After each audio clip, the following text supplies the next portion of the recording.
Hey, what's up guys? Today I'll show you a horror comedy film, Zombie Graveyard. Spoiler ahead, watch out and take care. The movie begins with a cemetery man named Francesco stepping out of the shower. He picks up the ringing phone while simultaneously popping a cigarette in his mouth. The person at the end of the line asks him how he's doing. Then Francesco hears a knock on the door. He opens it and sees a pale man standing on his porch. The man says nothing, but just stares at Francesco wide-eyed. Nonchalantly, Francesco pulls out his gun and shoots the man. The reason why Francesco is able to kill him without breaking a sweat is that the man was already dead. It turns out, Francesco buried him in the adjoining cemetery days before, and he had just risen from the dead as a reanimated corpse. Francesco picks up the body and calls his slow-minded assistant to help him rebury the corpse in his plot. The assistant is the same age as Francesco, but has the mind of a child and can only speak the same monosyllable. While they're digging up the soil, another zombie comes up behind them. Unfortunately, Francesco had left the gun back in his house. He grabs his assistant's spade and whacks the zombie with it. Francesco explains in a voiceover that he works as a watchman for the cemetery in a small Italian town.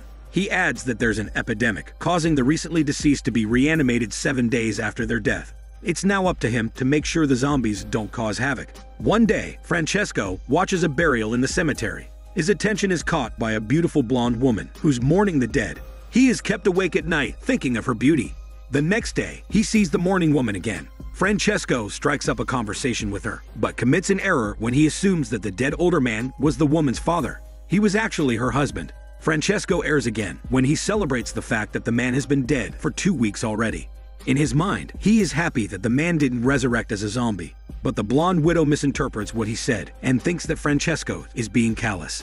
She asserts that her husband was a wonderful man, and the pain of losing him still tears through her. The widow then leaves. Francesco heads to the municipal office to chat with his friend, who called him at the beginning of the film. The friend works there as a clerk, and he's the only one who knows about the zombies rising up in the cemetery. Francesco complains that the zombies are giving him much more work to do, and he should be paid overtime for that. However, even if he tells the mayor what is happening, the mayor will probably just laugh at him. Even the friend is having a hard time comprehending his story. When he walks out of the office, a group of local men jeer at Francesco and tease him about being impotent. The widow visits the cemetery again, and Francesco tries to approach her, but she just gives him the cold shoulder. Francesco follows her and determinedly apologizes and introduces himself. He tries to make small talk, but the widow doesn't say anything. As a last-ditch effort, he attempts to interest her in seeing the cemetery's ossuary. He successfully catches her attention with this. Francesco leads the widow inside the ossuary, which is run down and filled with the bones of dead people. But the widow is surprisingly delighted by the macabre display before her. She marvels at the dark cavern's contents. She begins to flirt the hormones out of Francesco and asks him if she could visit the ossuary again. He follows her lead and tries to tongue massage her, but she places a red cloth around his old face and kisses him through it without using her tongue. She abruptly stops the kiss and tells him that she has to be faithful to the memory of her departed husband. That night, Francesco and the widow meet by her husband's grave. She slowly unwraps her mourning veil from her head and lets her hair down. The two meet together and share a tongue massage. They consummate their passion on top of the grave as St. Elmo's fire hovers around them. But the dead husband rises up as a zombie and interrupts the two lovers. He bites the widow in the arm. Francesco frantically grasps a graveyard cross and uses it to impale the zombie's head. However, he is too late. The widow dies from the bite. The coroner arrives and declares that she died from a heart attack during intercourse. Since there are rumors flying around the town that Francesco is impotent, the coroner dismisses him as a suspect in her death. But Francesco is worried about another thing.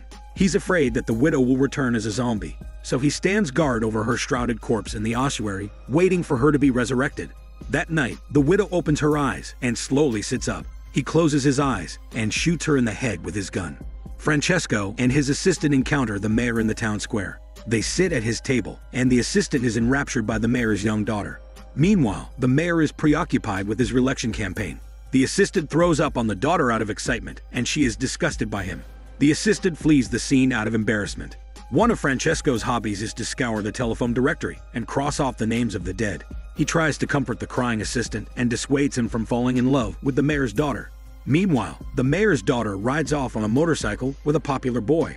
There are also several other teenagers riding motorcycles behind them. They speed down the highway and are hit by an oncoming bus. The wheel of the bus decapitates her head. Francesco and the assistant now prepare to finish off the teenagers if they rise up as zombies. That night, Francesco is once again interrupted fresh from the shower by the teenagers, who have been reanimated as zombies. He begins to shoot them one by one as he screams at his assistant to help. Unfortunately, the assistant can't hear him because he's watching Daniel see horror movies. Meanwhile, the popular boy's grief-stricken girlfriend sneaks into the cemetery. She heard that the dead rise there at night, and she wants to be with him. Popular boy reanimates and rides his motorcycle again. He takes his girlfriend with him. Francesco finds them in one of the crypts. The girlfriend is letting popular boy eat her. Francesco shoots the two of them. The next morning, the assistant digs up the mayor's daughter's grave. Unlike the others, she was placed in a glass coffin. She opens her eyes, and the assistant breaks the glass encasing her. Since her head was decapitated, he takes it and places it on the ground. Knowing that the assistant has a crush on her, the girl allows him to crush his hormones on her. The assistant takes the decapitated head with him back to the house. He prepares a meal so he and the girl can have a romantic date. That night, Francesco catches a glimpse of the widow in the cemetery. She has come back to life again. She kisses him for his living hormones, but when his guard is down, she bites him on the shoulder. The assistant comes to Francesco's rescue by killing the widow with a spade. Francesco realizes that the first time the widow rose, she wasn't really dead. His gunshot to the head was what really killed her and caused her to be a zombie. Francesco is saddened by this tragic twist, and he mourns the only woman he ever loved. He sinks deep into a depression. While he's moping around, God of Death appears before him. He tells Francesco to stop killing the dead because they are supposed to be in his domain. God of Death suggests that Francesco kill the living instead so he can stop them from turning into zombies. He spends the rest of the night talking with his friend on the phone and asking about his friend's wife and child. Then he gets in a daze and dreams that he drives into town and kills 7 people. Francesco sneaks into the assistant's abode under his house and sees him feeding the decapitated head of the mayor's daughter. The next day, the detective visits Francesco's house. He tells him that someone driving his car killed several people in town last night. The detective suspects that it was the assistant. Meanwhile, the mayor comes to the cemetery to dig up his daughter's body. He intends to take a photo of it to use his loss to his advantage during the election campaign. However, when they open the casket, the daughter's head is missing. He then hears his daughter's voice coming from Francesca's cottage. The mayor follows the voice and is astounded by the sight of his daughter's head, speaking and talking inside the broken television. The daughter announces that she will marry the assistant, and the mayor disapproves. The daughter gets mad and bites her father's neck. Francesco steps in and shoots the daughter. The assistant is heartbroken, and Francesco comforts him with his impotent muscles. The mayor later rises up as a zombie, and Francesco finishes him off right away. Soon after, the new mayor arrives at the cemetery and discusses a report detailing how zombies are rising up in the cemetery. Francesco realizes that his friend has filed a report for him. The new mayor doesn't really want to bring attention to the zombie problem, so he is all too happy to accept Francesco's denial. He makes Francesco sign a paper denying the report. Before he leaves, he introduces his secretary to Francesco. Francesco is shocked to see that she eerily looks like the widow. The secretary later visits Francesco and admits that ever since she got to town, she has had strange experiences. She believes that she's been there before in a previous life, implying that the widow's soul is somewhat inside her, which is why she recognizes Francesco. The two massage without using their tongues and almost consummate their love, but the secretary confesses that she has an intimacy phobia and can never be with virile men. Francesco lies and says that he is impotent. She then proposes marriage to Francesco. To show his commitment to the secretary, Francesco opts to undergo a castration procedure. However, the doctor takes pity on him and instead injects him with a temporary castrating chemical that will last for a month. The secretary announces to Francesco that the new mayor forced himself on her. Because of that, she discovered that she does not have an intimacy phobia anymore, and she will be marrying the new mayor.